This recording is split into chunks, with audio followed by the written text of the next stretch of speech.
to the flag of the United States of America and to the republic for which it stands, one nation, under God, indivisible, with liberty and justice for all. Good evening.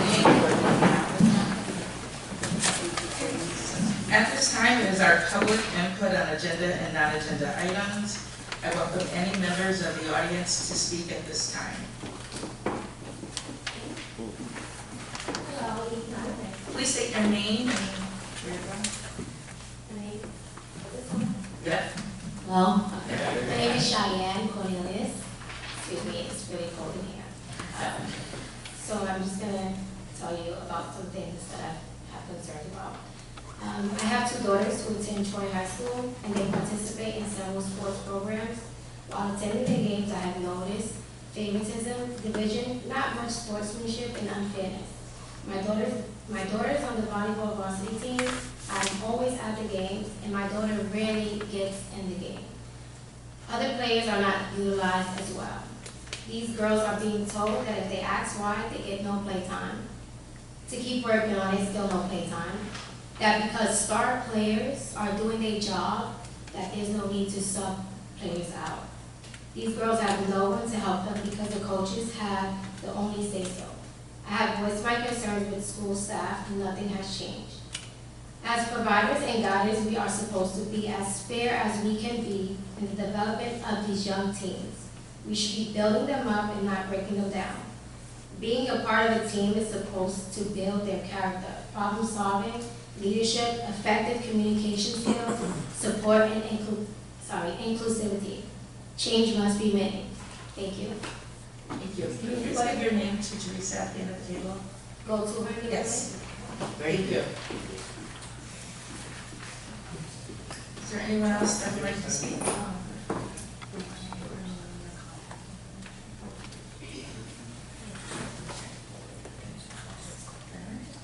At this time, we will turn the floor over to Mr. Hoteling, who will introduce our external auditor. Hi, everybody. Tonight, we are having a short presentation by Doug Zimmerman, who is our engagement partner from EFPR Group. They do our external audit, and I'll turn it right over to him. Good evening, everyone. Again, Doug Zimmerman, I'm the engagement partner. We've just completed the audit of the district for the year ended June 30th of 2024. Prior to this meeting, we did have the opportunity to meet with the audit committee to review the results in detail and go over any questions they had. And I'm just going to give you just a really high-level overview of the process. Everything that we asked for from management was made freely available to us. Adam and his entire team do a great job in maintaining those records throughout the year, providing us with the information. We issued what's called an unmodified or a clean opinion on your financial statements, and that's exactly what you want to receive. There were no exceptions noted in the preparation of the accounting records that deviated from general accounting principles. You do receive a large amount of federal dollars, so we also perform the audit in what's called in accordance with the Single Audit Act, and that is an additional set of internal controls and compliance matters that we have to review with your expenditure of those federal dollars. And again, I'm happy to report back there were no issues there, both on the internal control side and compliance side. We are in compliance with all the host of federal regulations that are there that you have to follow on the expenditure of those dollars.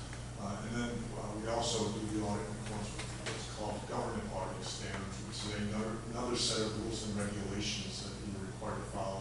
And again, with a clean bill of health there, both the internal controls over your financial reporting system, as well as your compliance with laws and regulations were reviewed, and again, there were no issues there.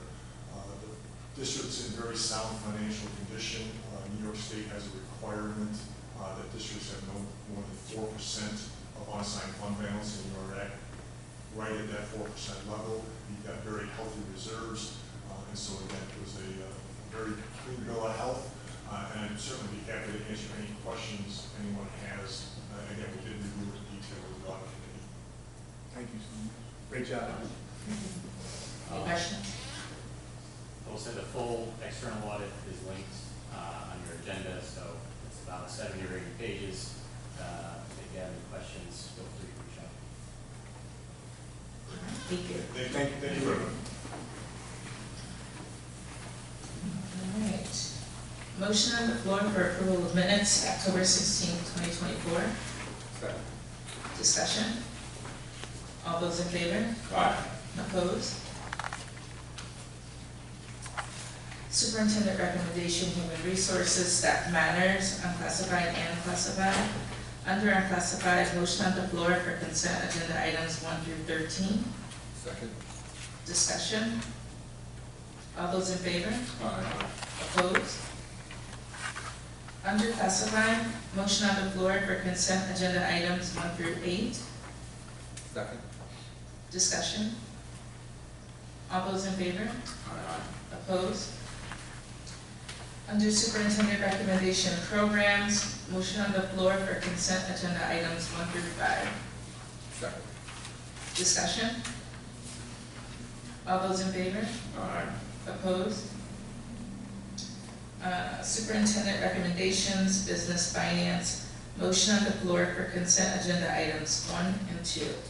Second. Discussion. All those in favor? Aye. Opposed?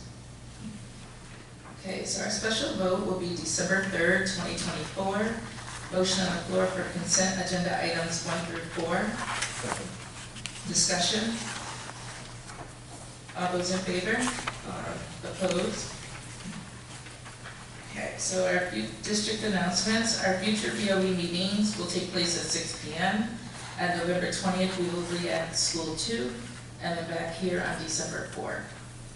As far as our special vote, we have some important dates coming up. We will hold a School 14 PTO meeting tomorrow at 2:30. We will have a School 2 PTO meeting November 13th at 6 p.m.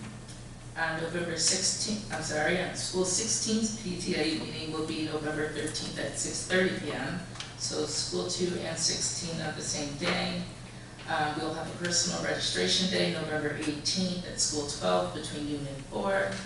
And then School 18's PTA meeting will be November 19th at 6 p.m.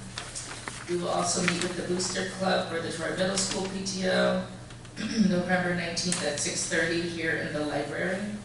And then the vote will be December 3rd. The polls will be open from 7:30 to 8. And we'll make sure that we get information out as far as where everyone needs to go to vote, because it's changed.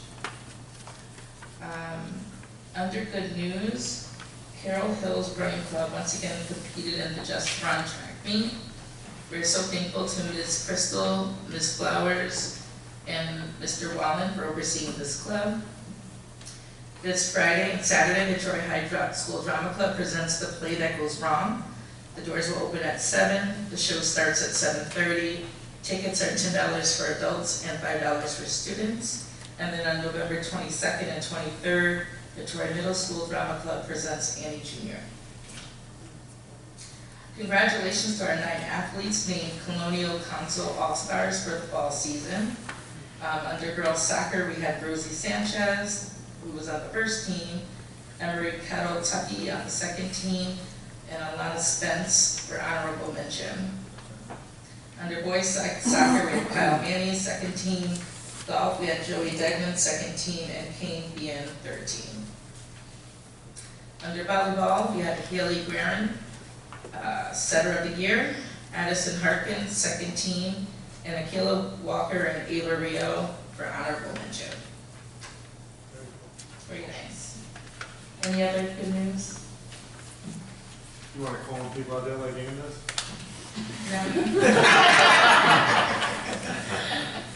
All right, so motion on the floor to adjourn the meeting. Second. All in favor? Aye. They love you. Have a good